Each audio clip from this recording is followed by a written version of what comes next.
Hi guys, welcome back, and if you're new here, I'm Nessie. Today I'm making Papa Gnome some utensils for his kitchen, starting with a balloon whisk. I found this old reel of fuse wire and I'm cutting 5 pieces at 6 centimeters and 1 piece at 15 centimeters long. And FYI, if you can hear some cackling in the background, that's just moaning Myrtle. She's laid an egg and telling everyone all about it.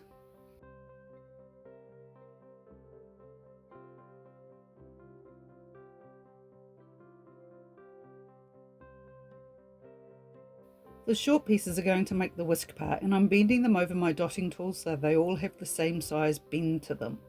If you don't have a dotting tool, you could use a pen, a skinny finger, or a straw.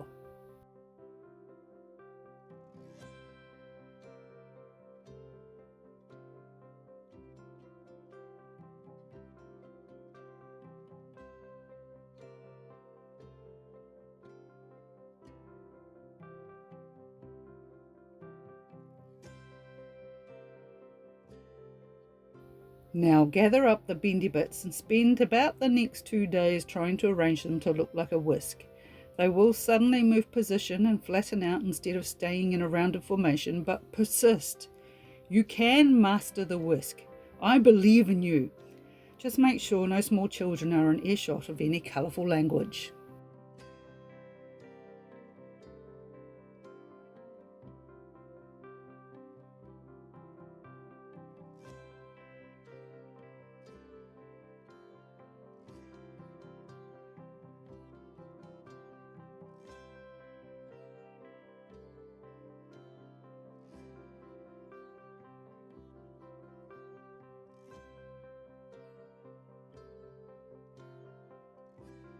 Holding your breath and praying to your higher deity, take the long wire and start wrapping it tightly around the loose ends of the bendy bits, binding them together, starting from the balloon end and working your way to the cut ends.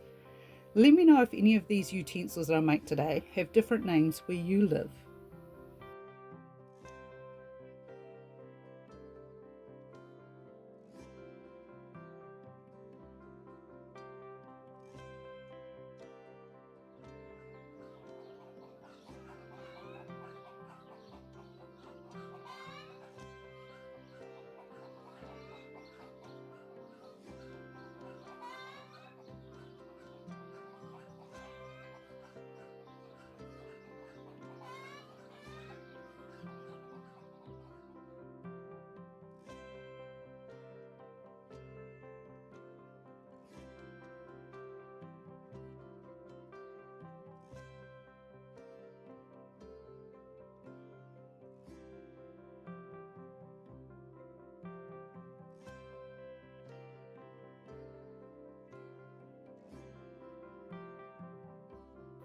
Don't worry if your whisk wants to flatten out again at this point. It's easier to fix once you've wrapped the wires around a bunch of times.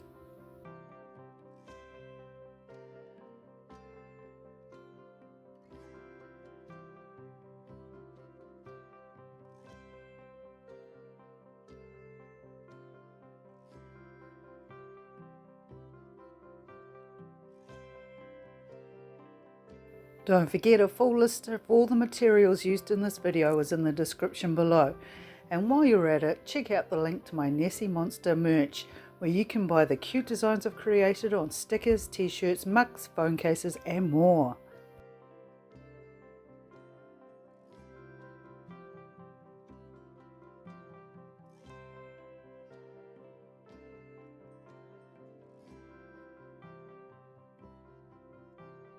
Once you get near the end, you're going to want to trim off the excess bendy wires, leaving the long wire attached, and use it to make a loop at the end of the handle by wrapping it around a barbecue skewer and twisting the wire back around the whisk handle again.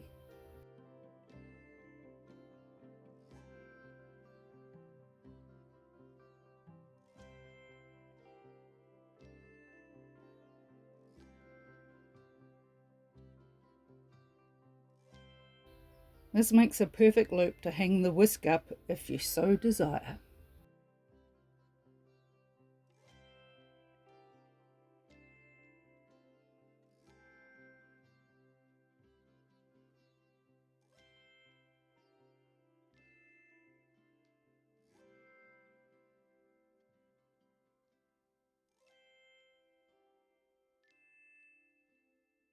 And that's the whisk done. Next up, I'm making a meat tenderizer mallet. You could make a workshop hammer the same way.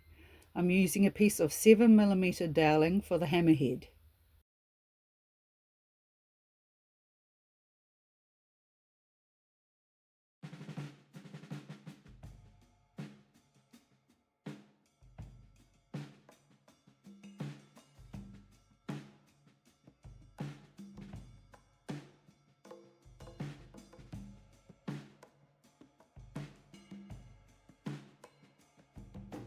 Cut a 12mm long piece with your spouse's saw that you borrowed 3 years ago and never gave back.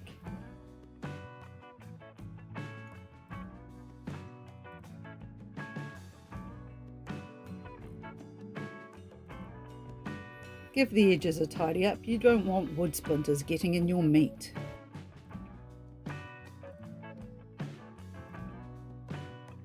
Because I don't have a tiny vise, I'm using this small bulldog clip to hold the piece of dowel while I drill a hole into it. Sometimes it's easier to get the drilling started if you make a starter hole with an awl.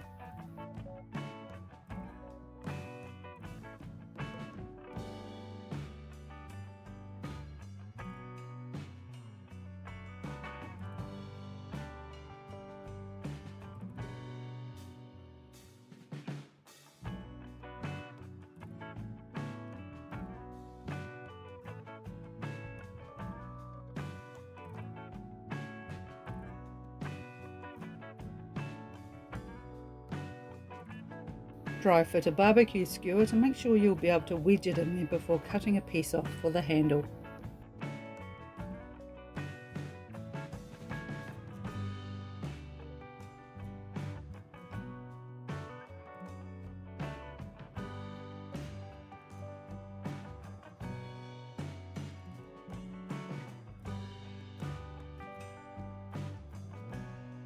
Sand both ends, but make one end kinda pointy. That end is going into the hammerhead.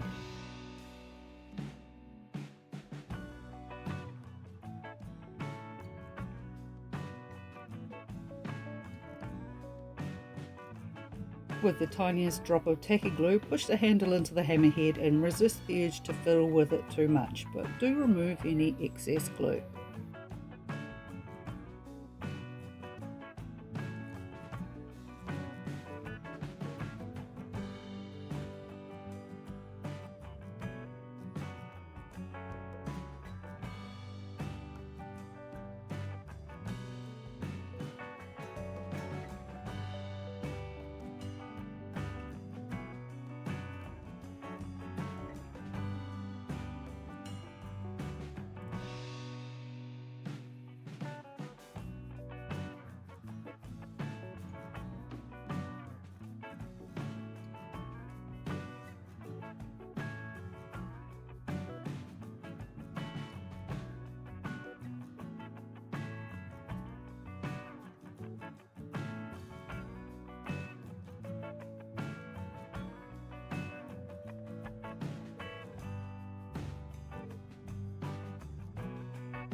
And that's the meat tenderizer done. Now I found this one tricky and it took me a few goes before I was happy with the shape, so don't be too hard on yourself if you struggle too. We're making a slotted spoon using soda can. You'll remember it from my last video.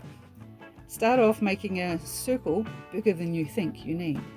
Cut it out but leave a skinny tab on one side, that's to attach the handle to later.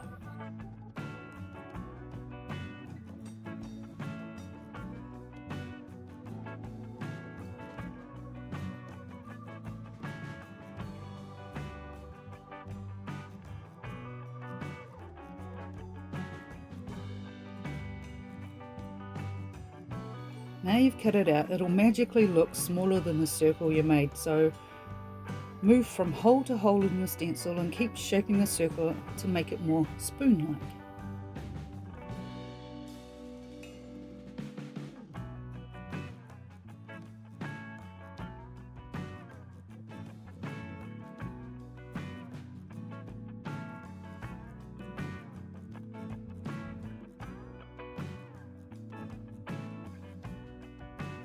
Yeah, look at this failure. Not exactly spoon-shaped, but stick with it. If you press too hard with your dotting tool, you'll crack or split the metal like I have here.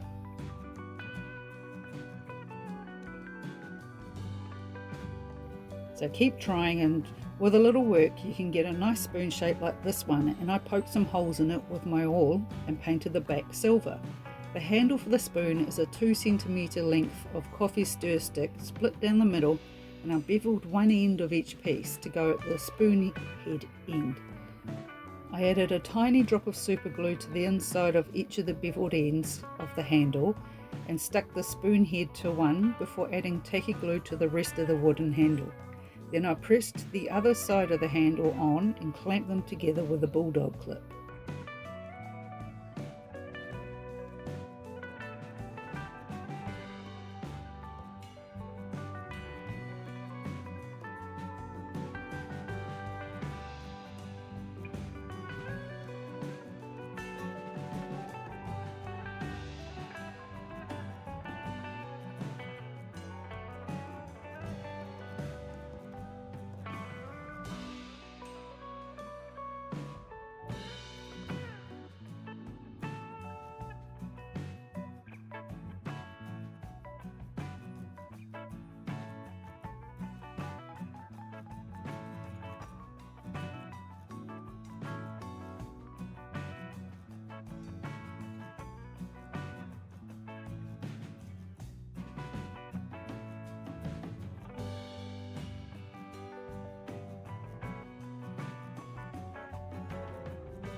Once it was all set, I sanded the handle to give it a nicer, more rounded shape.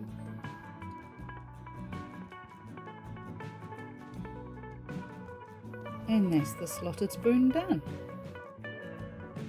Finally, I'm making a potato masher using 5mm dowel and paper covered wire because it was the right thickness and it's in my stash.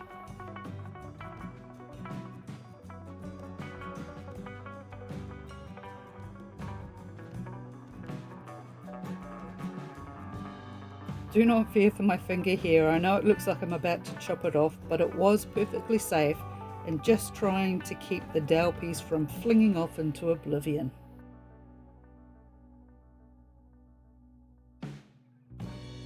Sand, sand, sand.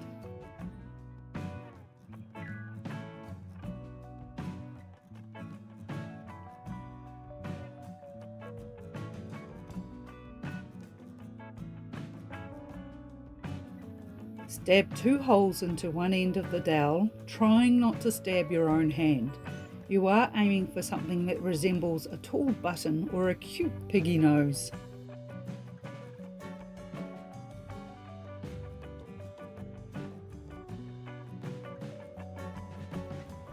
Take your wire to create the wire masher prong doohickey. It needs 2 legs to poke into the handle with a flat back and forth rounded zigzag between them. I'm sure that explanation was about as clear as mud and probably easier to understand once you see the finished result.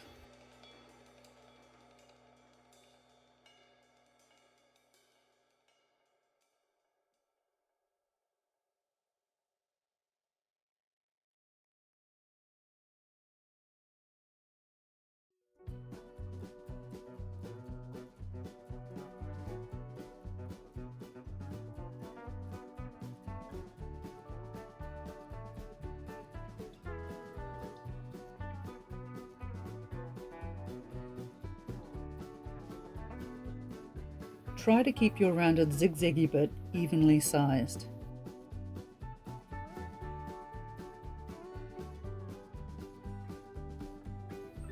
Cut off the excess wire, pinch the legs together a little before gluing them into the holes in the handle with tiny drops of tacky glue.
Clean off any excess glue with a toothpick or that barbecue skewer you have lying around still.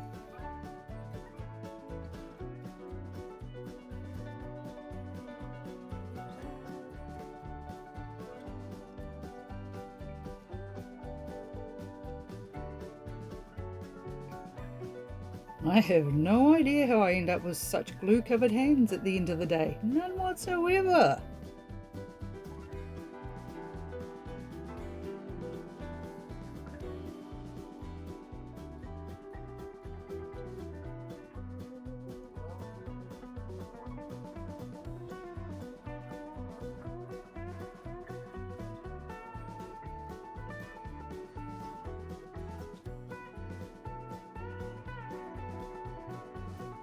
Here's the potato masher, but I'm already having second thoughts about it. It looks a bit stubby next to all the other utensils here, so I'm going to make a bigger one. I'm much happier with the proportions of the new one. And it sits so much better in the jug too, but they both look old and rusty, and I don't think Papa would like that.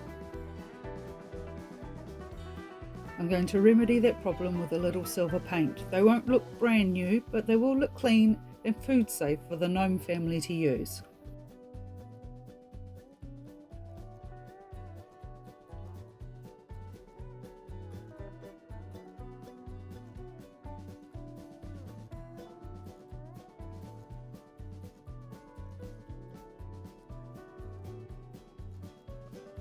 Much better.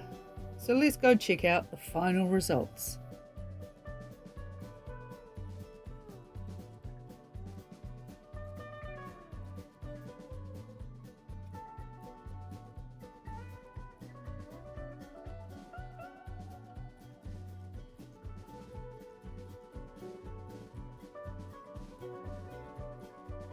If you've enjoyed this video, I'd really appreciate it if you hit the like button and subscribe to my channel. Ring the notification bell so you don't miss out on any new uploads, and leave a comment because I'd love to hear from you.